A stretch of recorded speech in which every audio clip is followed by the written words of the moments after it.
everyone. I'm Greg Gumbel, and this is the NCAA Championship Basketball Selection Show, brought to you by State Farm, the #1 auto insurer. Joining me at the anchor desk, as always, my partner, Clark Kellogg. We're all set to show you the seedings and pairings, so get out your bracket sheet, get those pencils ready. Here are the basics. Of the 65 available tournament bids, 31 are automatically given to conference champions. The tournament committee hands out the remaining 34 bids on an at-large basis. But before we unveil the brackets for this season, here's a look at the final top 25 media poll of the season. Poll voters have had their say in the national rankings since November. The time has come to hand over the reins to the selection committee. We've seen them break away from the national rankings in the past, and it won't be long before we find out if the committee's done it again. Now let's take a look at the NCAA tournament bubble and see which teams are sitting at home with their fingers crossed, hoping to see their name in the brackets. There are a lot of worthy candidates among these 10 teams, Clark. Which of these bubble teams stands out to you right now? The Villanova Wildcats should be considered among the best of the major conference teams not holding an automatic bid. But there are plenty of non-power conference teams knocking on the door that may prevent them from getting an invitation. Point well taken, but they're not the only team sweating it out right now. Wake Forest Demon Deacon impressed me this year, but there were occasions when they seemed to lose focus for a game or two at a time, and those setbacks could be what keeps them out of the tournament. I'm sure it's been a long week for those teams with the wait's almost over. The Michigan State Spartans are the top overall seed, and they will play in the Atlanta Regional. They begin the tournament as the dominant team in college basketball. They've been ranked #1 in the media poll for the past 4 weeks. We'll soon find out if they can live up to their billing. On to the second #1 seed, who will play in the Atlanta Regional. The UNLV Runnin' Rebels are seeking their second NCAA championship in school history. The Arizona Wildcats are our third #1 seed, and they'll play in the Atlanta Regional. They're back in the tournament again, and no doubt they'll be feeding off the experience of last year's appearance as they try to get to the Final Four this year.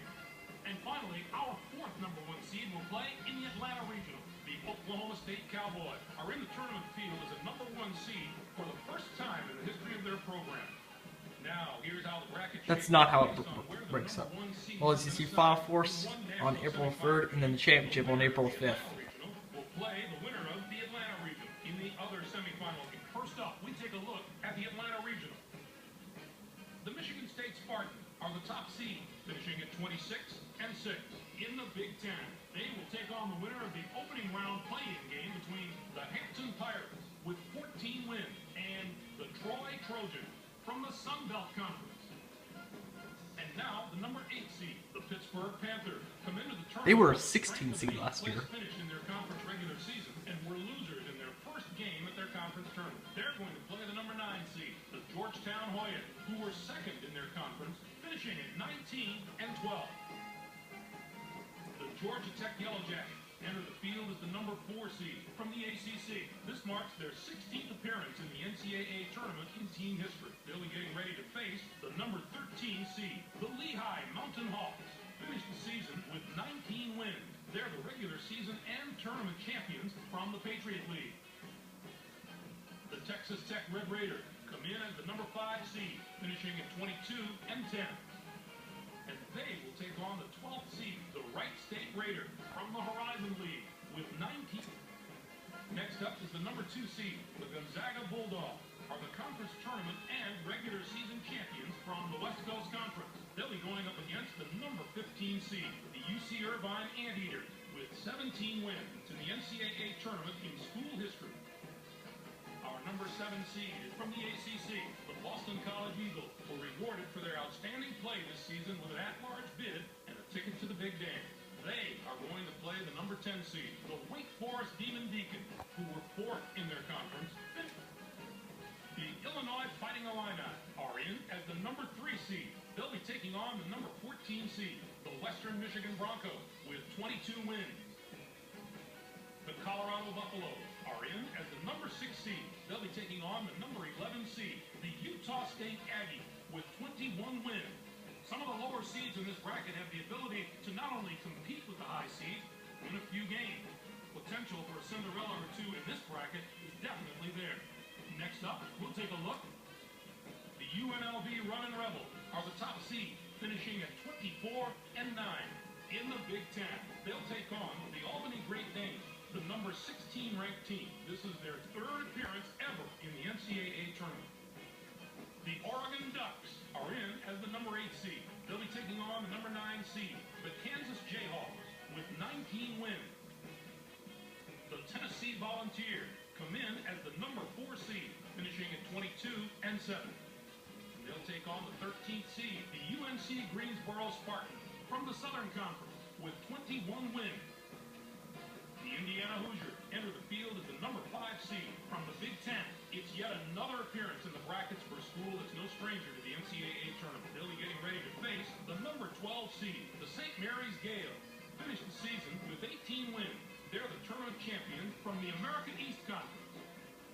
Our number 2 seed is from the ACC. The Clemson Tigers come into the NCAA tournament as winners of their regular season and conference tournament championship. They're going to play the number 15 seed, the Southeast Missouri State Redhawks, who came in first in their conference tournament, finishing at 22-7. Next up is the number 7 seed. The Blue Devils of Central Connecticut State are the conference tournament champions from the Northeast Conference. They'll be going up against the number 10 seed, the Rutgers Scarlet Knights, with 19 wins. This is their 9th appearance all-time in the NCAA tournament. The Florida Gators are in as the number 3 seed. They'll be taking on the number 14 seed, the Cornell Big Red, with 18 wins. And now the number 6 seed, the LaSalle Explorers, come into the tournament first in their conference during the regular season and finish second in their conference tournament. They are going to play the number 11 seed, the South Carolina Gamecocks, who came in first in their conference tournament, finishing it. Looking into the future a little bit, this bracket looks poised for a titanic matchup in the regional finals. The top 2 seeds can take care of business in the first 3 rounds.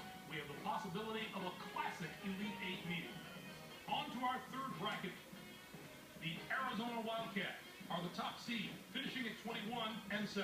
In the Pac-10, they'll take on the South Florida Bulls, the number 16 ranked team. This is their 3rd appearance in the NCAA tournament in the history of their school. Our number 8 seed is from the A-10 conference. The Alabama Birmingham Blazers were rewarded for their outstanding play this season with an at-large bid and a ticket to the Big Dance. They're going to play the number 9 seed, the West Virginia Mountaineers, who were semifinalists in the Maryland Terrapins. Enter the field as the number 4 seed from the Big Ten. This will be their 23rd appearance in the NCAA tournament in school history. They'll be getting ready to face the number 13 seed, the Morehead State Eagles. Finished the season with 20 wins. They're the regular season and tournament champions from the Big South. The Louisville Cardinals are in as the number 5 seed. They'll be taking on the number 12 seed, the Northwestern Wildcats, with 23 wins. The Duke Blue Devils are in as the number 2 seed. They'll be taking on the number 15 seed, the Jackson State Tigers, with 20 wins. Next up is the number 7 seed, the Washington Huskies. The defending champs. Established themselves as one of the best teams from the Pac-10. They'll be going up against the number 10 seed, the Virginia Cavaliers, with 17 wins. They return once more to the very and now the number 3 seed, the Ohio State Buckeyes, come into the tournament 5th in their conference during the regular season and finish 2nd in their conference tournament. They are going to play the number 14 seed, the Canisius Golden Griffins, who came in. The Baylor Bears come in as the number 6 seed, finishing at 21-10. And they take on the 11th seed, the Kansas State Wildcats, from the Big 12 with 18 wins. On the surface, I'd have to say this regional might be the most difficult of the 4. Certainly the depth of quality teams here is very impressive. Whoever emerges from this bracket will have been through some battles. And finally, the Oklahoma State Cowboys are the top seed, finishing at 24-7. In the Big 12, they'll take on the Wofford Terriers, the number 16 ranked team. This will be their 2nd appearance in the NCAA tournament in team history. Next up is the number 8 seed, the Rhode Island Rams are the conference tournament champions from Conference USA. They'll be going up against the number 9 seed, the Alabama Crimson Tide, with 22 wins. They return once more to the very familiar. The Mississippi State Bulldogs are in as the number 4 seed. They'll be taking on the number 13 seed, the Southern Utah Thunderbirds, with 20 wins. The Massachusetts Minutemen come in as the number 5 seed, finishing at 23-7. And they will take on the 12th seed, the Towson Tigers, from the Colonial Athletic Association, with 19 wins.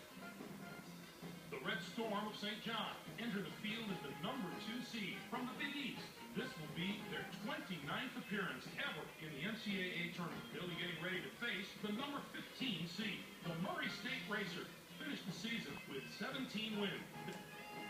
And now the number 7 seed, the Nebraska Cornhuskers, come into the tournament as the 4th place team in their conference during the regular season and were losers in their first game at their conference tournament. They are going to play the number 10 seed, the Tulane Green Wave, who were 5th in their conference, finishing at 7th.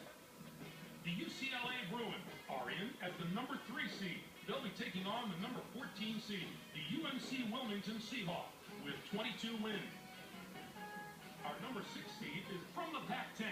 The Stanford Cardinals were rewarded for their outstanding play this season with an at-large bid and a ticket to the Big Dance. They are going to play the number 11 seed, the Cincinnati Bearcats, who came in first in their conference tournament, finishing at 22-12. There are going to be some incredible matchups in the later rounds of this bracket. If the top seeds can avoid the early upsets, we can look forward to some real heavyweight battles. Clark, give us your take on the tournament's top 16 seeds. The Clemson Tigers surprised me with their seed. I thought their performance this season would put them in as a 4 seed. The UCLA Bruins, as a 3 seed, probably won't scare too many people in the field. I'd rather have to face them than a few of the teams that are seeded 5 and 6. Now, let's bring the conference picture into focus. The Big Ten gets 7 teams. The Big 12 with 7. 7 out of the ACC. The Pac-10 gets 16. The SEC with 5. 4 out of the Big East. What a down year for the non-power conference.